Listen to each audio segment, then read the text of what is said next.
Hello மக்களே, welcome to Bigg Boss reviewer. இன்னும் என் சேனலை சப்ஸ்கிரைப் பண்ணல அப்படின்னா சப்ஸ்கிரைப் பண்ணுங்கள்.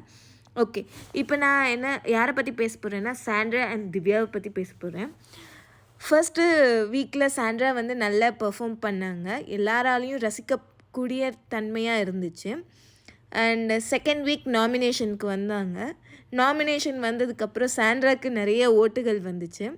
அந்த ஓட்டுகள் வந்ததுக்கப்புறம் என்ன ஆச்சு அப்படின்னா, ஒரு 3 to 4 டேஸ்க்கு அப்புறம் சாண்ட்ராவோட மிஸ்டேக்ஸ் எல்லாமே ஓவர் ஹைலைட்டிங்காக ஆன மாதிரி எனக்கு தோணுச்சு. சாண்ட்ரா தப்பு பண்ணலன்னு நான் சொல்ல கிடையாது, தப்பு நிறையாவே பண்ணாங்க, ரொம்ப செல்ஃபிஷியனஸாக இருக்காங்க, இது எல்லாமே ஒத்துக்கக்கூடிய விஷயந்தான். ஆனால் ஓவர் ஹைலைட்டிங்காக எனக்கு தோணுது. சாண்ட்ரா சாண்ட்ரா சாண்ட்ரா, எங்கே பார்த்தாலும் சாண்ட்ரா, எந்த வீடியோ எடுத்தாலும் சாண்ட்ரா, எந்த ப்ரோமோக்கு கீழே பார்த்தாலும் சாண்ட்ரா சாண்ட்ரா சாண்ட்ரா, அந்தளவுக்கு ஓவர் ஹைலைட் பண்ணி வச்சுருக்காங்க. இதெல்லாமே எனக்கு என்னென்னா, ஒருத்தவங்களை டவுன் பண்ணணும் அப்படிங்கிற மோட்டிவில் பண்ணுற மாதிரி தான் எனக்கு தோணுது. உங்களோட கருத்து என்னென்னு நீங்கள் கமெண்ட்டில் கண்டிப்பாக சொல்லுங்கள். நெக்ஸ்ட்டு திவ்யா.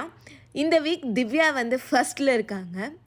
இப்போ திவ்யா ஃபஸ்ட்டில் இருக்கிறதுனால இப்போ எல்லாரும் கதறது திவ்யாவுக்கு பிஆர் அதிகமாக இருக்குது, திவ்யா வந்து இந்த மாதிரி தப்பு அப்படின்னு இப்போ திவ்யாவோட தப்பை வந்து ஹைலைட் பண்ணுற மாதிரி எனக்கு தோணுது. கொஞ்ச நாள் இன்னும் ஓவர் ஹைலைட் பண்ணுவாங்க, ஏன்னா இன்னும் 2-3 நாள் இருக்குல்ல ஓட்டிங்க்கு. ஸோ கண்டிப்பாக இன்னும் ஓவர் ஹைலைட் பண்ணுவாங்கன்னு எனக்கு தோணுது. ஆக மொத்தத்தில் உள்ளார இருக்க எல்லாத்துக்குமே பிஆர் இருக்குது, இல்லைன்னு நான் சொல்லலை.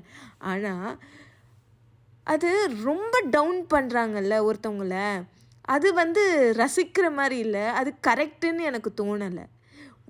பாடி ஷேமிங்கு, வெர்பல் அப்யூஸு, இதெல்லாமே ரொம்ப ஓவராக பண்ணுறாங்க. அது எனக்கு தப்பாக தோணுது. உங்கள் கருத்து என்னவோ அதை சொல்லுங்கள் மக்களே கமெண்ட்டில்.